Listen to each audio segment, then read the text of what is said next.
Welcome, everyone. Great to have all of you joining us today. We are going to hang out for just a minute or two to make sure that everyone can join and get settled in. We have an amazing guest today, so be sure to grab a drink and a snack so you don't miss a thing.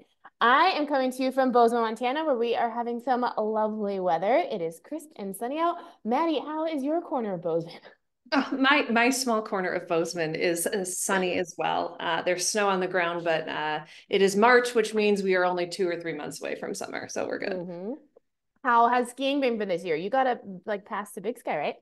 I did get a pass to Big Sky. I got one of the partial conditions have been awful this year, as any skiers Yes. we know. Just recently, we did start getting some snow. I have found myself playing a lot more hockey than I have skiing. Ooh, And it has been my winter sport this year. So if we have any hockey players, just drop a little note in and we can connect on that. I love that so much. Perfect. Okay, well, we're just past the hour, so I'm officially going to get us started. Hi, everyone. Thank you for joining us today. My name is Amy Arno, and I'm the Director of Sales on the XYPN Business Development team. Today, I am thrilled to host this event, Creating a First-Year Budget New RIA Owners Can Stick To, with one of XYPN's Executive Business Coaches, Maddy Roche.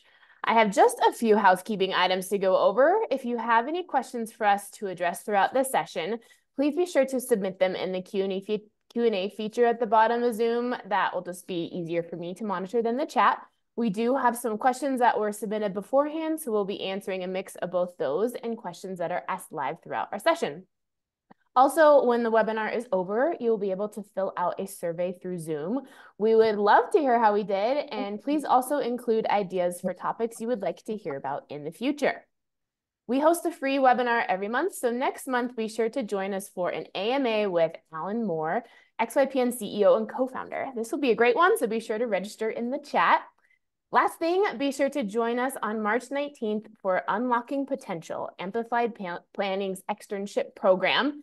The externship is an amazing opportunity to learn all things financial planning and earn 180 CFP experience hours. So if you're an RIA owner looking for training for some newer advisors, or if you're changing careers and want to get a kickstart, be sure to register for the webinar to learn about all of the externship benefits. All right, enough of the boring stuff. Let's get to the reason that you are all here. Maddie, take it away. Awesome. Thank you, Amy. Thank you to our ghost hosts and to the whole XYPN marketing team. They spend so much time making sure that these webinars go off without a hook, that you all know when they're happening and that we put on the best content we can. So glad you all are here on this beautiful Wednesday. Kudos for carving out some time to begin thinking intentionally about this endeavor you may go out on, which is launching your own RIA. I am Maddy Roche, as Amy said. I'm an executive business coach here. I've been with XYPN for almost 10 years, which means I've worked with thousands and thousands and thousands of advisors as they have launched and grown their firms. I find the first few years to be some of the most fascinating because I am personally deeply fascinated just in the behavior and mental experience of entrepreneurs. But most importantly, I'm fascinated by the success that we seem to see here at XYPN. So that success begins in webinars like this. It begins with your intentionality of carving out time to begin focusing really on what you plan to do. You all are financial planners, so I don't need to lecture you about what it means to plan, but we are going to go into some details today to make sure that you feel good about what runway and budget you may need for the first few years. So the goals and agenda of today is to really talk about first year revenue projections. We do study after study after study here at XYPN every year about annual revenue and where we see it pop off and where people get that hockey stick type growth in their client acquisition numbers. We're going to talk about creating that first year budget. I've got 3 beautiful case studies I want to share with you kind of intermittently throughout the program. And then I want to reserve upwards of 20 minutes for Q&A. So while I just kind of get us ramped up, please drop in where you're calling in from, maybe how far out you are from the launch, and anything else you want to share. This is a beautiful community event. Anytime you have me involved at XYPN, you can trust I'm going to make it a community event. So Oregon, awesome. That's great. Be sure to share it with all attendees as you drop that in. And let's make this as much of a dialogue as we can in a webinar like that. But the $1 million question, the reason that we're here today is talk about how much does it really cost to start an RIA? as you can imagine, it's not just like one upfront fee. You don't just like pay a certain amount and all of a sudden you have an RIA and everything included in it. Although we're getting close to being able to offer that to you through XYPN services. But we know that budgets require a lot of complexities and considerations and nuances that we will go through today. So California, 1 month out, New Orleans, 6 months out, 3 months out, Ohio, great, North Carolina, 6. Awesome. You guys are all perfectly situated for this webinar. Nice job. So the answer to some of these more complex questions, like how much does it cost to start an RIA? The answer is it depends, because we know there are different levers you can pull. But preparation, as I've led with, is key. I used to have to own kind of the offboarding calls of membership, and I had more calls than I liked with advisors around, I just don't have enough money to keep going. And that was always so hard to hear. One, because emotionally it is hard to admit that we're at that point. Two, because we do a lot of programming like this to make sure that you have the runway to get started and to avoid some of the natural experiences that we have as humans right now, which is, hey, COVID happens sometimes. Well, thankfully only once so far, but that happened to a lot of, that started an experience for our membership where some advisors all of a sudden couldn't market the way they thought they would. So preparation is so key to success, and it actually can be the reason people fail. And those are really hard conversations. And we at XYPN pride ourselves in having a very low churn rate of advisors, very low failure rate of advisors. And therefore, I want to recycle some of the context and information and best tips I have for you during our session. So it is probably the most important financial planning you can do for yourself. And hey, you guys are financial planners, so this should come easily. Your budget requirements depend most on your runway. Okay. How much money are you going to actually have in the bank when you launch? So those of you who are 3 months out, 6 months out, start doing some of those mental calculations. How much will you have in the bank? Is it 50,000? Is it 20,000? Is it 100 grand? Are you going to tap into retirement? Maybe not a good idea. Are you going to put it on credit cards? Not our best advice. But do you have spousal support? Do you have an income coming in that maybe isn't just yours? That first piece here, your runway, what money you start with, is one of the biggest requirements and components that your budget depends on. Second, of course, is lifestyle. How are we living? Are you buying a ski pass to the mountain, or are you going to live a little bit more frugally? Are you going to begin changing your lifestyle? Have you talked to your family and prepared them for the changes and what to expect? Or do you hope to maintain your lifestyle from your broker-dealer days? Do you hope to remain living in the same way? That's a big lever, big consideration, and a big dependency here. And of course, how you run your practice. Are you going to go part-time? Are you going to start full-time? Are you going to do flat fee? Are we going to go super niched? Are we going to do some pro bono work early on? How you run your practice. If you're going to be AUM heavy, if you're going to market really substantially in the first year, the decisions you make in those first years, which we'll talk through here over the next 30 minutes, will deeply impact your budget. Okay. So as I'm asking you guys to chat, I want you to also begin taking some notes. Okay, have a piece of paper with what we're talking through, ideas that come up, because it's during these sessions and these programs that we put on at XY that some of the light bulb moments go out. And I don't want you to waste the opportunity to capture some things maybe we hadn't thought about yet. We as coaches here really are thinking partners for you. We want to be able to help you think outside of your own mind, that incredible echo chamber of our brain. So be taking notes, and I'll have a call for that here shortly again. But average revenue growth path for our advisors. Okay, this is 2022 data. We'll be gathering 2023 data here this year to announce at XYPN Live. Every year we do a benchmarking survey. This is a realistic projection for XYPN members starting with few to no clients. Okay, what does this look like? What are we seeing here? I'm looking right at that $21,000 mark for the first year. Okay, that is the average. All right, we know what averages are. That means there are a lot of people that are not hitting $21,000 in their first year. And we know there's some folks above the 21,000. And by year 2, it's not that big of growth. It's another 30 grand of annualized revenue. And again, that third year, and then we begin to start seeing the doubling impact. And the decisions around the 5th and 6th year, of course, come into how much money are you spending on outsourcing and hiring and things like that, which slow the revenue or change the revenue dynamic. So I want to show you this to start the conversation because I want to be really upfront with you. that how you grow this firm is unique to you. And not everyone experiences 6 figures in the first 6 months, despite all those catchy headlines of the podcast that people share. All right, 21,000 is base mark average revenue for first year members at XYPN. And I want you to remember that, because that is the income coming into the business. That's not necessarily income you'll take. That's revenue coming into the business. That's not necessarily income you'll take from the business. All right. So just get really realistic that the first couple years are going to be different than a W-2 salary.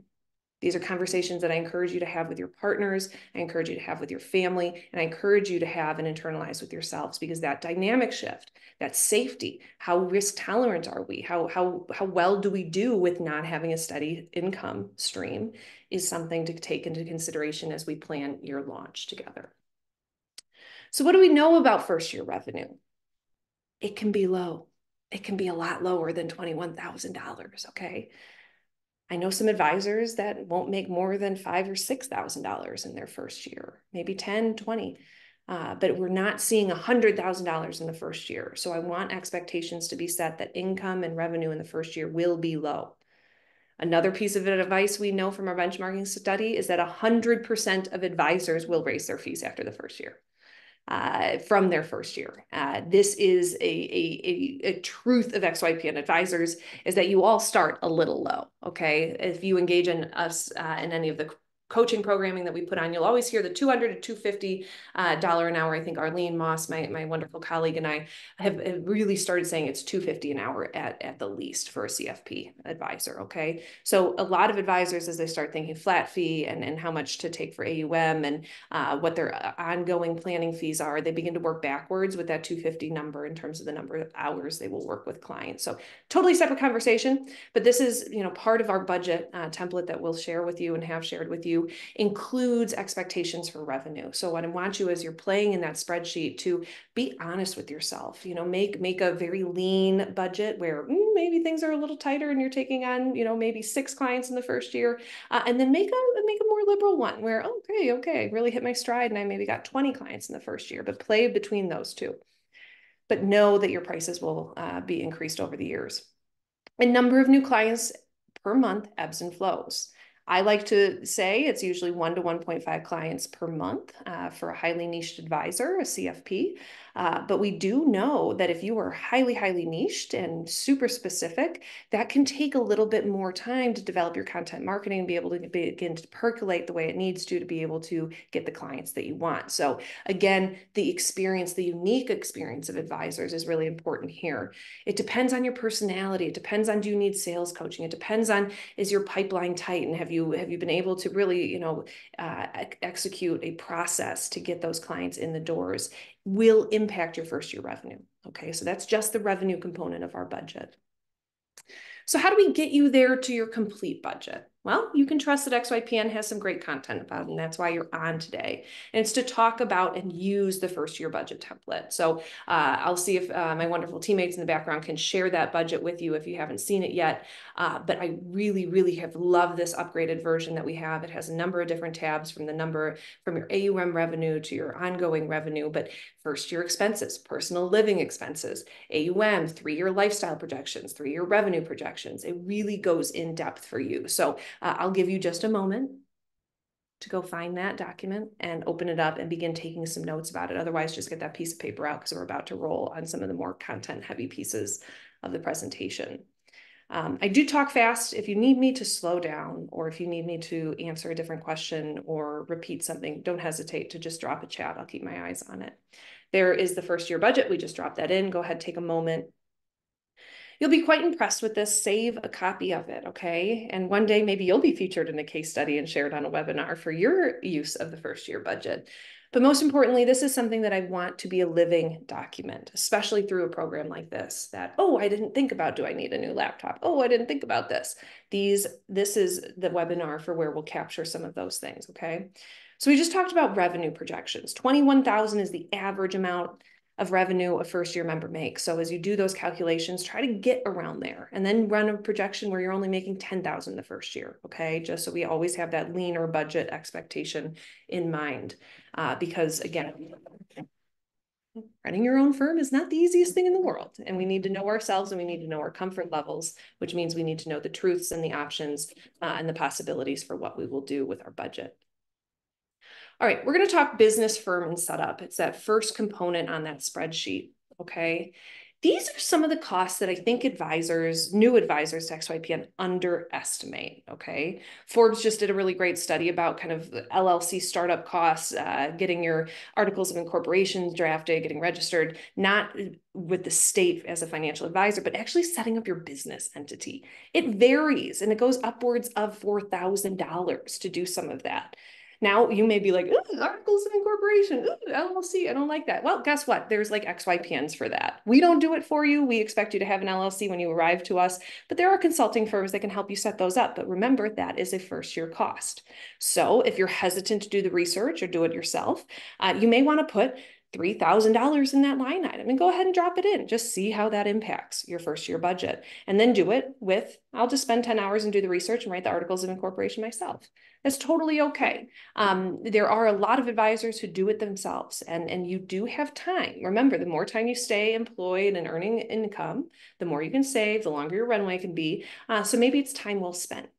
This research on your own. Also, it's fascinating. Also, you'll probably only need to do it once here. So get that experience under your belt. You will have to pay for LLCs and articles of incorporations, things like that if you engage an outside company, but you also just have to pay for them yourself to set it up. If you recommend hiring a lawyer for an LLC operating agreement versus using an online service, up to you. If you have a family friend that works in small business law and they can set up an LLC with you with no problem, go for it. But it's a business expense. So again, I want you to kind of always be weighing, what if I did do it that way and what if I didn't? And where is the time allocation impacted there? E&O insurance. Okay, this is another kind of the formation type of budget line item that we'll have to consider. And this happens once you're at XYPN because you don't need E&O insurance, errors and omissions insurance until you begin practicing, right? But boy, we do not ever want to see a firm without E&O insurance. So this is there for your protection, all right? And with that LLC and the business entity, you are protected a bit. So the E&O insurance is something that we at XYPN rolled out in year 2 for our members. So we've had it for 8 years, and it's a really, really great policy. It's continued to evolve with our membership.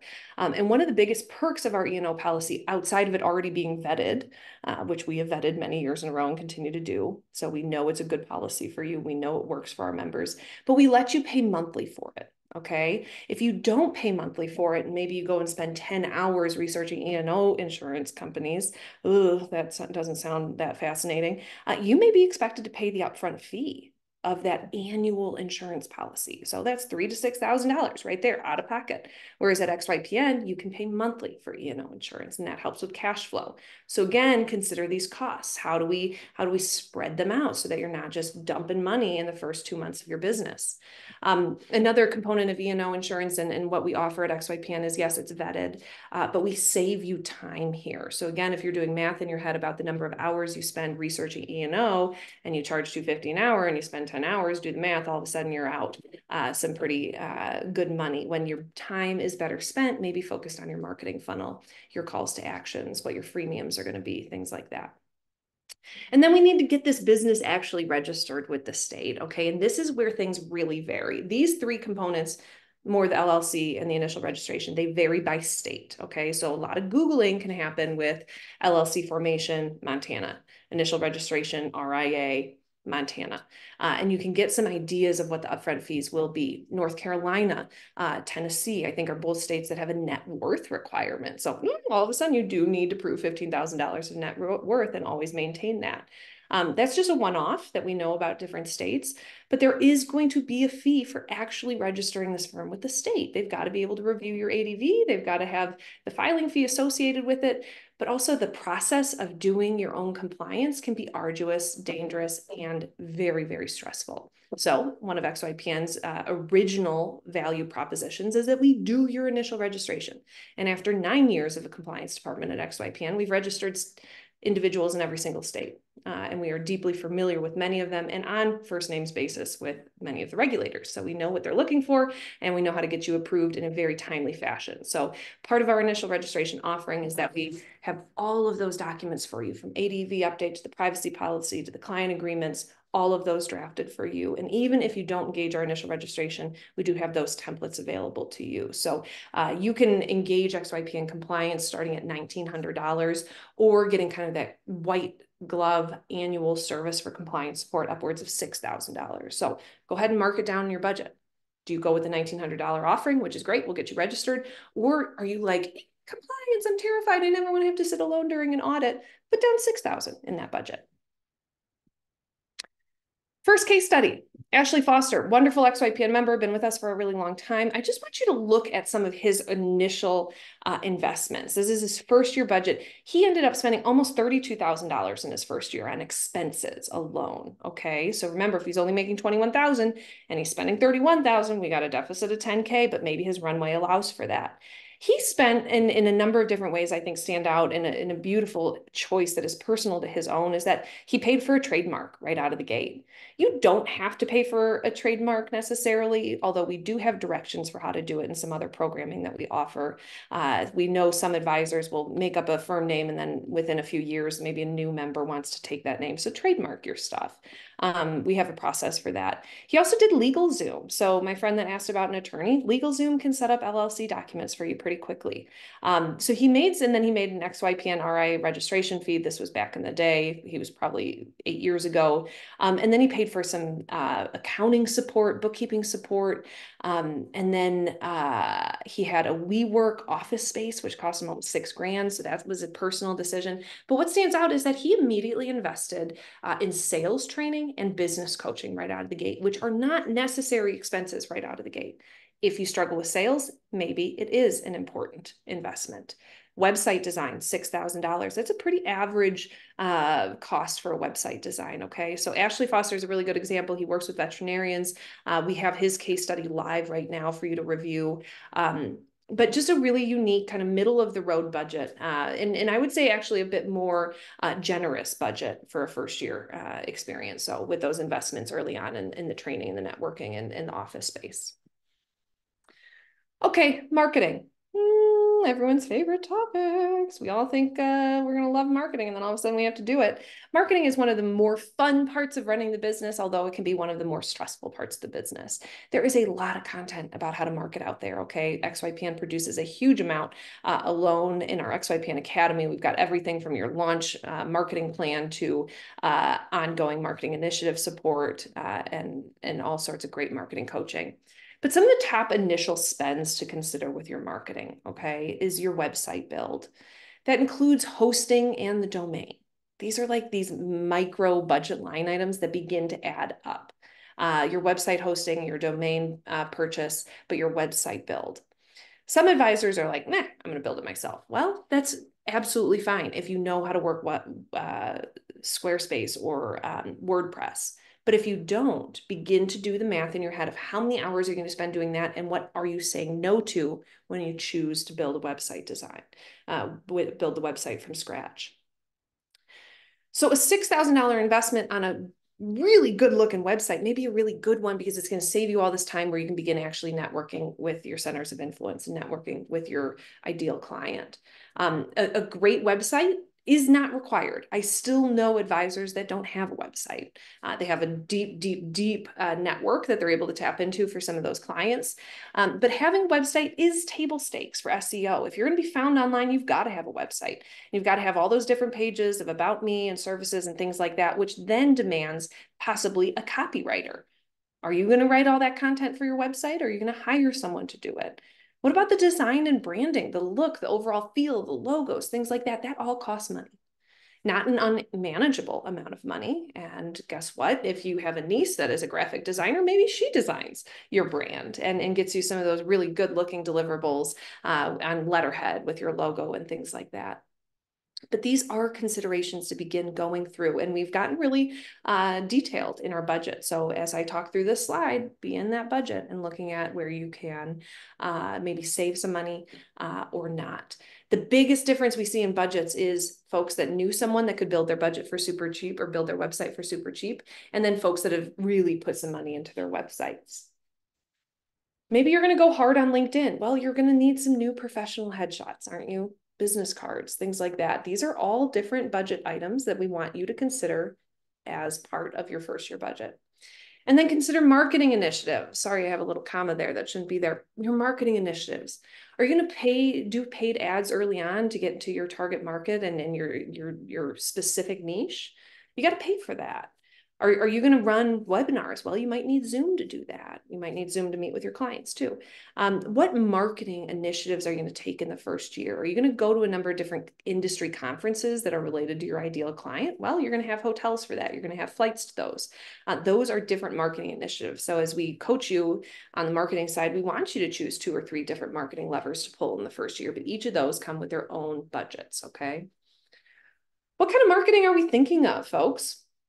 Drop in kind of what maybe an initiative is. Are you going to sponsor a local 5K? Are you going to sponsor a calendar, a local calendar with your logo on it? What are some of the things you guys are thinking about? Because each of those email drip campaigns, great. One of the lower cost options. Blogging, again, one of the lower cost options. Nice work. Case study, Dylan Cobb. Here's a marketing investment that went wrong, folks. Dylan Cobb's probably got one of the best websites out there. I just think it speaks perfectly in his brand voice to his ideal clients. Dylan Cobb runs Simply Human Advisor. He focuses on working with people going through grief. Okay. So his website, when you land there, you get goosebumps because boom, he's speaking directly to people going through grief. But he didn't just get this website out of nowhere. He made some initial marketing investments early on. He paid $5,000 for the first company to build his website, and he ended up firing them. Boom, there goes $5,000. So he had then to reinvest another $3,000 to get a new website.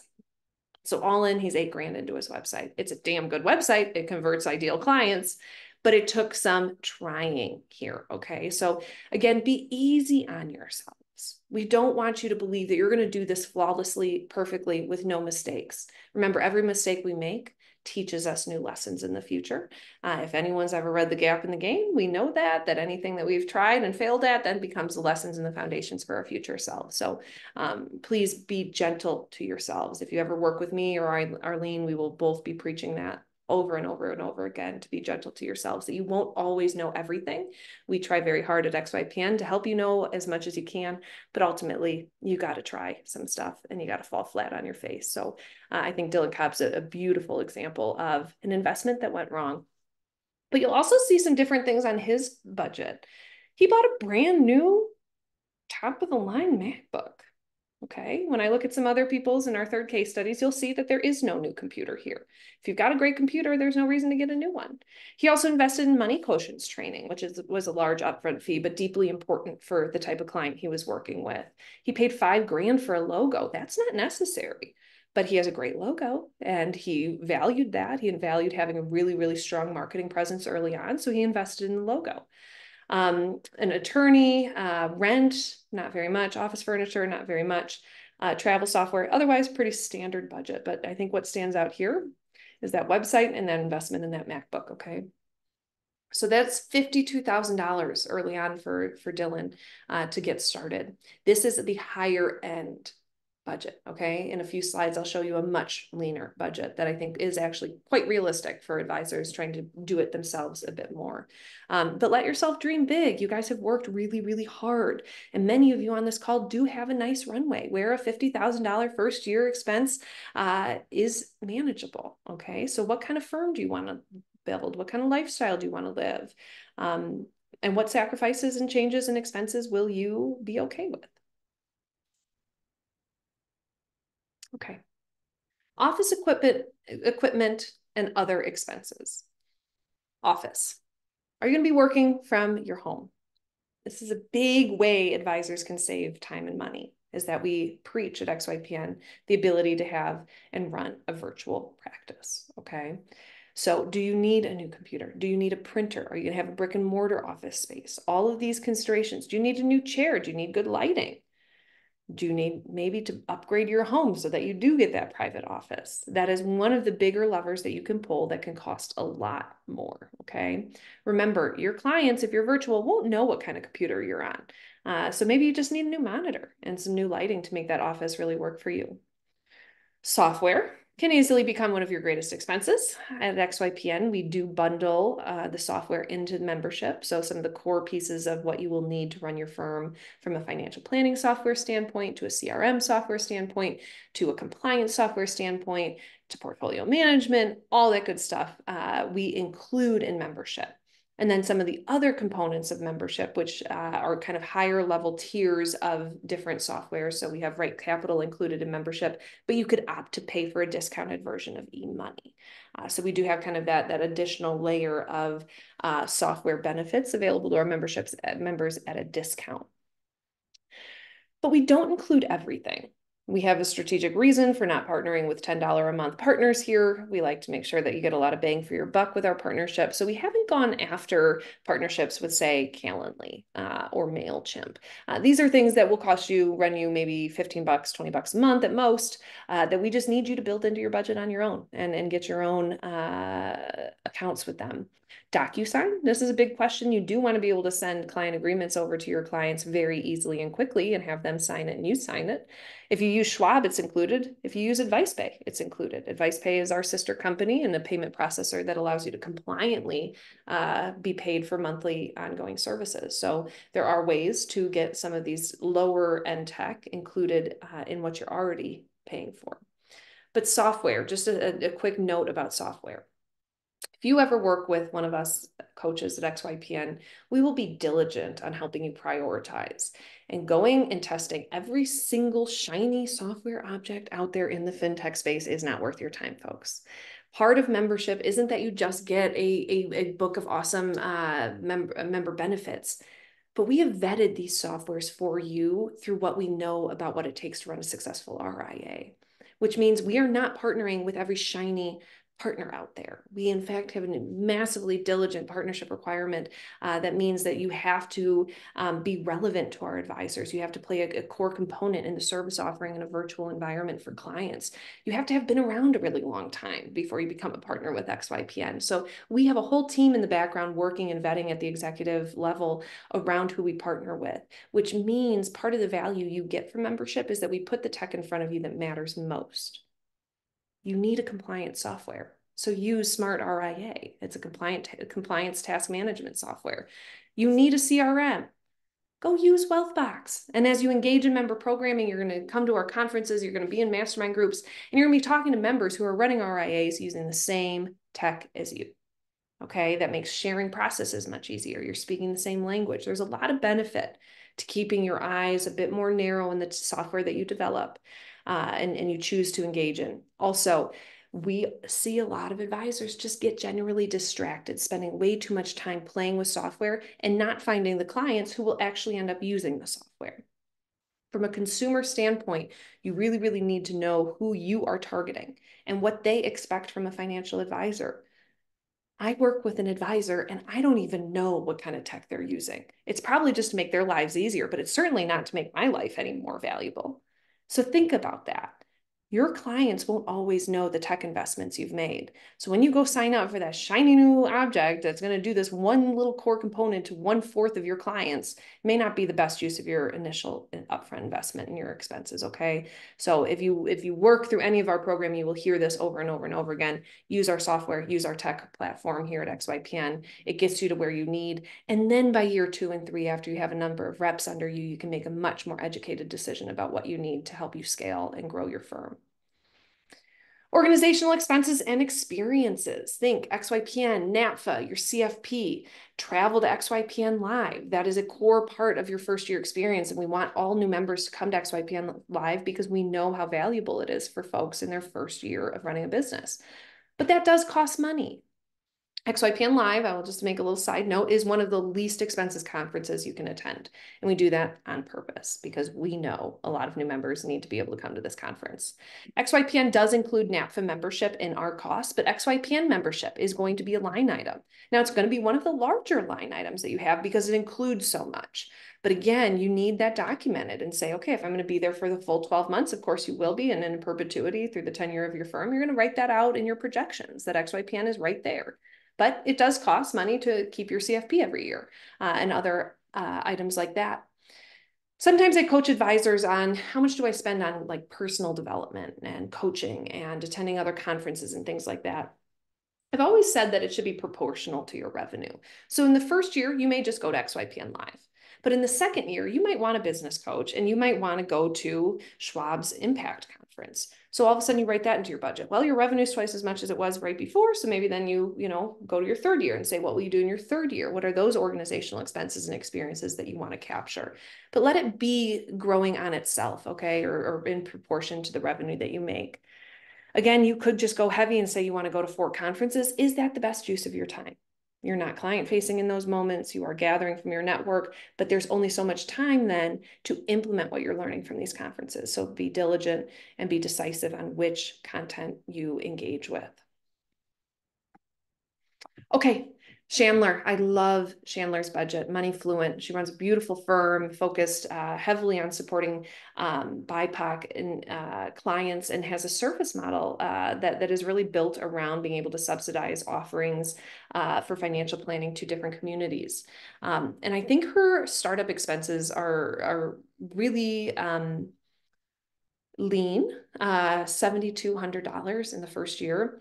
You're going to see some major things missing from Chandler's budget that are in Ashley's and Dylan's. Marketing materials. She's only going to spend $50 on all of marketing. That doesn't seem as accurate as maybe some of the other budgets, but we don't know. And I'd love to talk to Chandler. Our marketing team probably knows what went into her decisions around that, but she may have a massive reliance on content marketing, which really doesn't cost you anything outside of a MailChimp account. Website, she paid for website, professional dues. She doesn't have any initial registration and FINRA fees. That's an XYPN line item right there. She's got her XYPN membership right there. We don't see a new computer. We don't see a business coach. We don't see a massive website designer. When I see someone's budget like this and it's missing a website build, I often talk to them and they're like, oh, my best friend is a graphic designer and a website builder or something like that. So they got their website built for free, or at a discount or trade or something like that. Calendly, Google Voice, some of these smaller items she's included here. Equipment, super conservative equipment investment. Office supplies, $26. Yeah, maybe some new pens and paper. Go ahead and take some inspiration from this, because Chandler is running a really beautiful firm, and she was able to do it on a much leaner scale than some of the other budgets that we've looked at, okay? So what do you prioritize is the question. What do you really want to look like when you announce on LinkedIn that you are a financial planner and that you're running your own firm? All of that and who your target market is will help educate your initial investments. All right, living expenses, folks. We talked business expenses for a while. A lot of those are just the 3 that we showed you in the clips that I had on my slides. Those are business expenses only. That's table stakes for being able to start your firm. You got to put money into the business to get money out of it one day. But what trips advisors up is the living expenses. Those line items that maybe we haven't accounted for. Oh, shoot, I can't go to Europe this year, but I do anyways. The living expenses of your first 2 to 3 years in business are massively important to how quickly your runway gets eaten up. This requires you to have massively difficult conversations with your partner. We know spousal support, not financial, but mental and emotional, are some of the most important you can have as you start your firm. Almost every single advisor I've worked with that is running a successful practice will credit their partner for being there in the first few years. So your living expenses, okay? Are you going to be going at this alone? Do you have other income? Do you have a family and a life to attend to and maintain? Do you have daycare? Do you have private school? Do you have expenses that you absolutely need to pay regardless of your choice with your business here? You need to get honest. Now, you all are financial planners, like I've said a million times, so you probably know what your living expenses are month to month. So be generous. I will coach often that your personal priorities should be as important as your business ones in the first year, which means that membership to go swimming every day should be paid for. You should absolutely prioritize that on your calendar. You should absolutely prioritize time with family if you've started your business to have flexibility to give you more time with your family. So you may not want to just like go from living a nice W-2 income to like, I'm eating ramen all day. We don't want that. We want you to mentally and emotionally feel good as you begin performing and engaging with your clients for the first time. So what kind of life do you need to be living to show up authentically motivated and effective, quite frankly? Your motivation and early on energy is so important. And we know energy can kind of ebb and flow.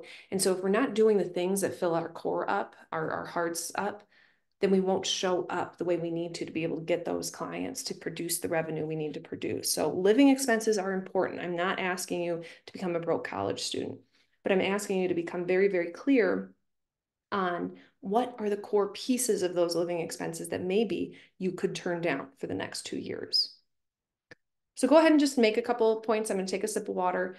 Think about your living expenses. How much are you living on now? And what do you need over the next 2 years?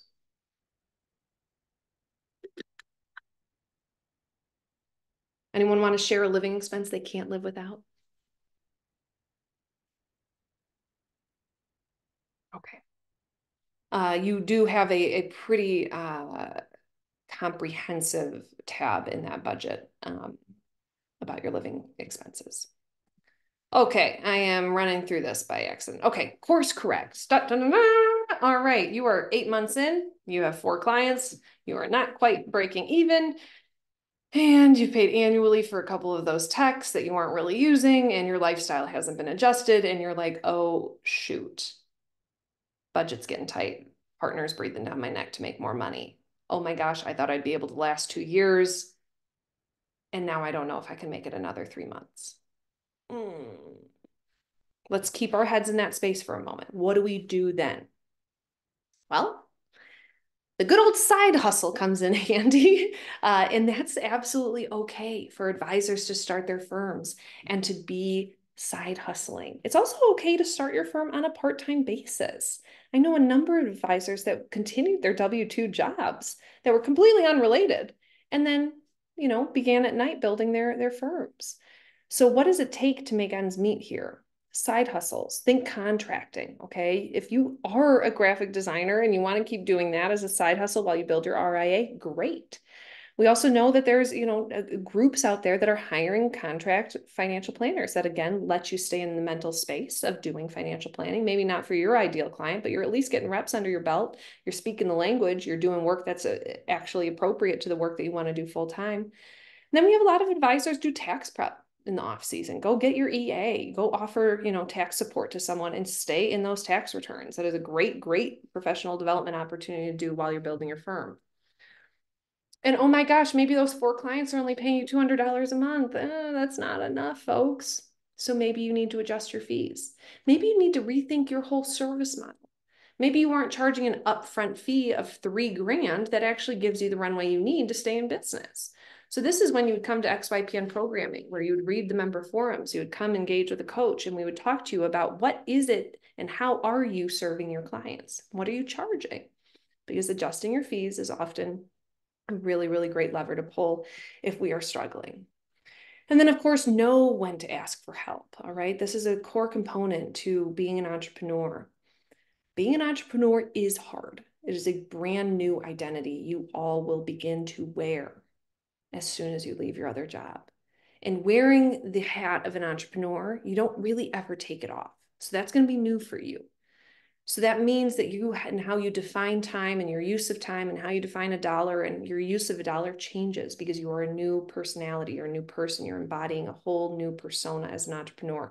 You're thinking about the business in a different way than you would if you were not an owner of it.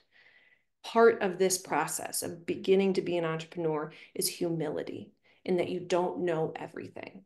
Now you're on a program right now with XY Planning Network, and network isn't our name.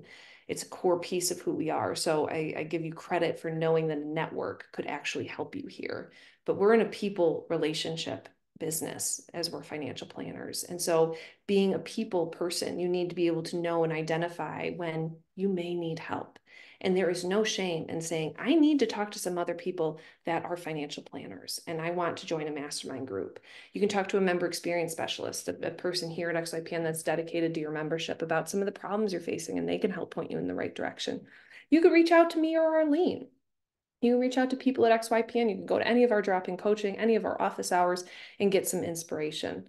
But course correcting includes asking for help, okay? Hey, I'm not making it and I thought I could. What do I do? I would much rather have those conversations 4 or 5 months before you are totally out than the month that you've run out of money.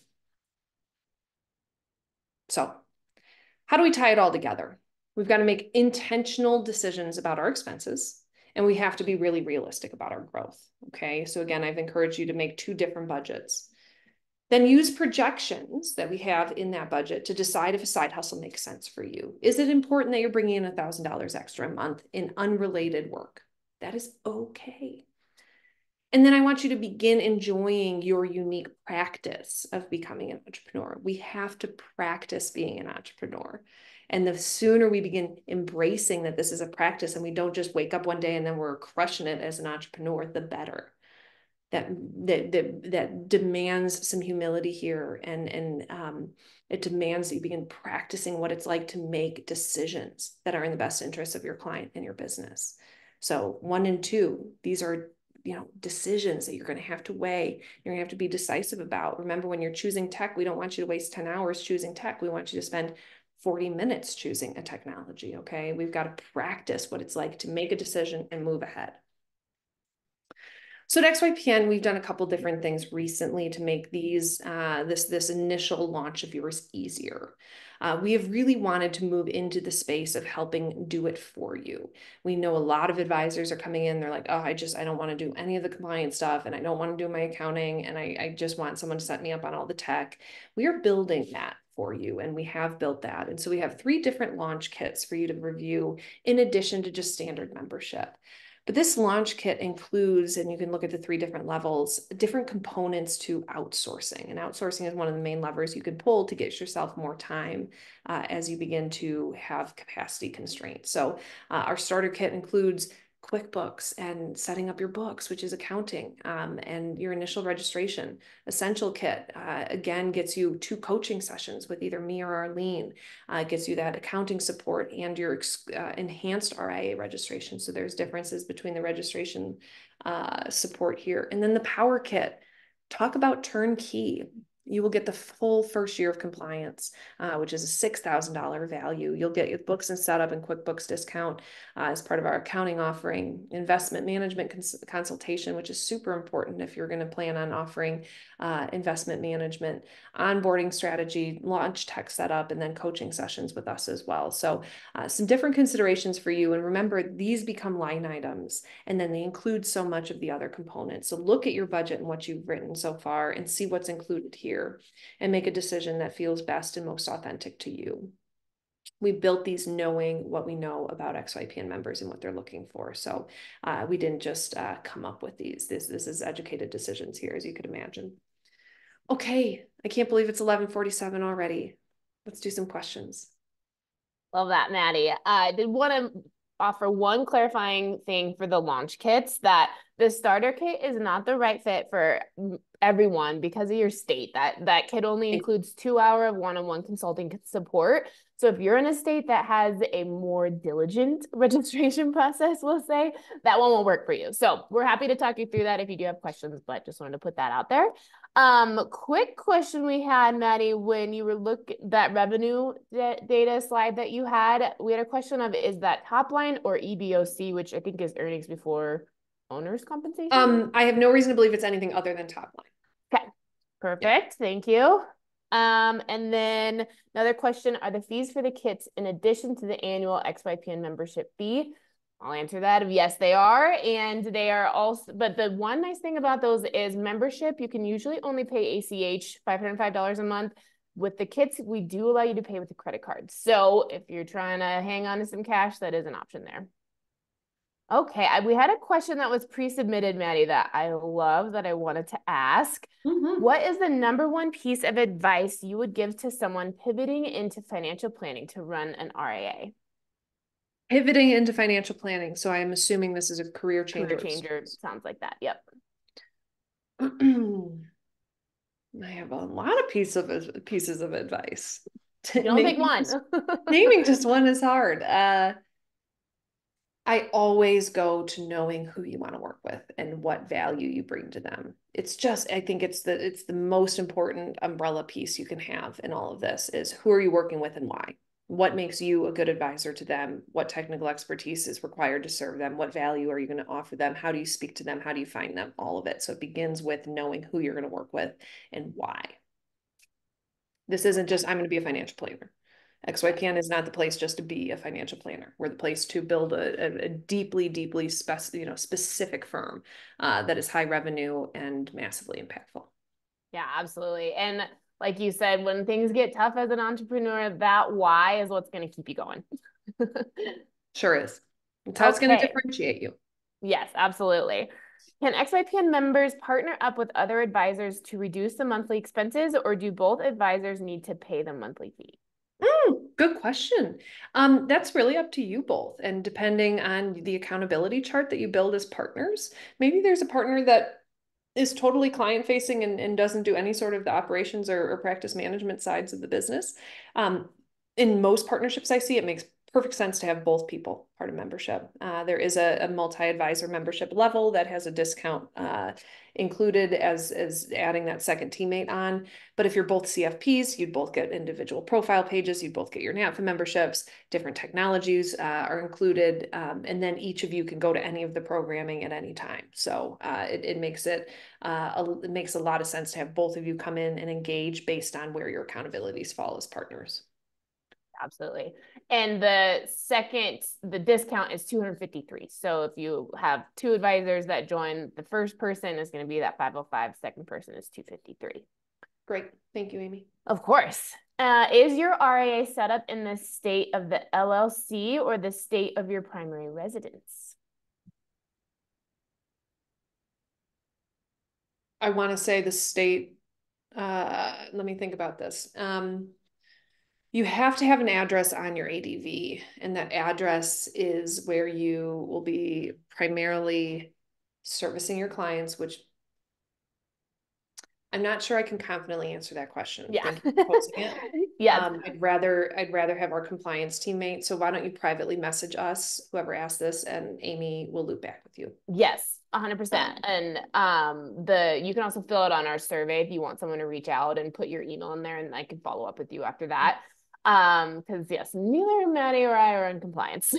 So we want to yeah. get you a hard and fast It's a answer good there. clarification though, because if you're running a virtual practice with people primarily in Right. Florida, but you live in Minnesota, Mm-hmm. that's interesting. Yeah, for sure. We'll get you the answer you need there. Is there a form of XYPN advisors who might be looking for part-time or contract work? There is. Yeah, we do have a job board within XYPN, which allows you to post your skill set and essentially write a job description for yourself and say you're for hire. As you get to know our teammates through the member experience program, they will also keep you front of mind for any advisors that are hiring. Arlene and I work with a lot of advisors that are at the scaling level, so they are looking for great talent. And I think contracting is kind of the name of the game right now. So if you could come up with, here are the 4 things you could do for an RIA. Maybe you can, produce plans, do the investment research, some of that stuff. So long as you're qualified, I think a proposal like that could go far within the community. Absolutely. Okay, chicken or egg question. Should I create my brand first so I can zero in on a niche, or should I choose a niche so I can build my brand around it? It's a good question because there's a bit of the brand that demands you to know yourself that I think you could probably do without knowing your ideal client. Who are you when you show up just generally? Are you an extrovert? Are you really focused on kind of the behavioral side of stuff? Are you more into the mental experience of finances, things like that? Like that is just naturally who you are and how you show up, which I think educates your brand voice. Like you may not be built to deal with people in grief. So that already is educating our ideal client. I would say knowing yourself comes first, and who you and how you want to be every day when you wake up. Because remember, if you are waking up and you are getting on calls with people going through grief, and all of a sudden by the end of end of a Wednesday, you're exhausted and mentally taxed, that's not good for anyone. So you want to be working on with people that energize you every day. Not to say that people with grief can't energize you, but if that's not what you're built for, that's not what you're built for. So I would do some niche work based on kind of who you are naturally. And then your niche should educate your brand tone and what it feels and sounds like to work with you. And I would, work on 3 different niches and then choose the one that feels most authentic. Yeah, absolutely. We there's a on-demand event that we can post. We hosted this free webinar last month with a couple of members that host a podcast together, and they have really unique, cool niches. So I would check that out. And they talk a lot about, how they came to those niches. So if this is something you're struggling with, I highly recommend that. It was a great conversation. Okay. Let's see. If you were going to give a $10,000 grant to a new advisor that you think would have the biggest ROI over and above just the basics, what would it be for? So what do you think, Maddy, would have the most impact of an additional $10,000? My mind goes towards the professional development side, quite frankly. Where does this new advisor need support if they've never sold? Maybe I would give you a grant to go to Nancy Bleaky's sales course. Maybe I would give you a grant to pay for membership to come in and get all of our sales training. Maybe you could go and get your life planner designation. Different larger designations cost money and programming costs money. So I think I would go towards that space of like, where do you want to develop into versus I'd give you 10 grand to choose, sexy tech. That's not where my head goes. I would think that, $10,000 on training to become damn good at what you do is probably the best investment you could do if you feel like you're weak in places. And we all have weaknesses. Mm-hmm. Absolutely. No, I think that's a great idea. Let's see. I'm just looking through some of our pre-submitted questions. Um, Answered a lot of these, Maddy. These are looking good. Great. So what principles do you use when trying to decide on an expense? I know you touched on this a little bit, but maybe just a little more elaboration would be helpful for this person. Yep. Timeliness. Do you need it now? Do your first 5 clients in the first 6 months need this tech? If they don't, do not get it. Is it relevant to them? Does every single client you need this tech? Or is it that one client you decided to take because they fogged a mirror and had that upfront fee, and all of a sudden now you're chasing all sorts of different technical expertise things, and you need that tech to be able to serve that one client? So is it relevant to all people that you are working with? And is there an other alternative? Is it the only option for what you need? Remember, tech is, from a consumer standpoint, not their highest priority. But from a mental and emotional standpoint here, it just becomes another thing for you to manage, learn, stay on top of, get the emails of, pay the price for. It begins, we have to be massively protective of our brain. We have to be massively protective of the number of decisions we can make in a day. There are a limited number of decisions we can make in a day, and deciding between this level and this level of this like one random piece of tech is not worth your time. So simpler is the better. Always. And remember, you can't make educated decisions about technology until you serve some clients. And you can tell them this, hey, we're going to evolve over the next few years. You're going to see me adopt some really cool technology because it's important to me that we do. But we're not going to do that right now. Right now, we're going to talk about you. Like there's a difference in how you serve if you're all wrapped up in technology. I hope that was helpful. Yeah, very helpful. Gosh, well, we are at the end. I can't believe how fast that went. We had so much Like great that. content.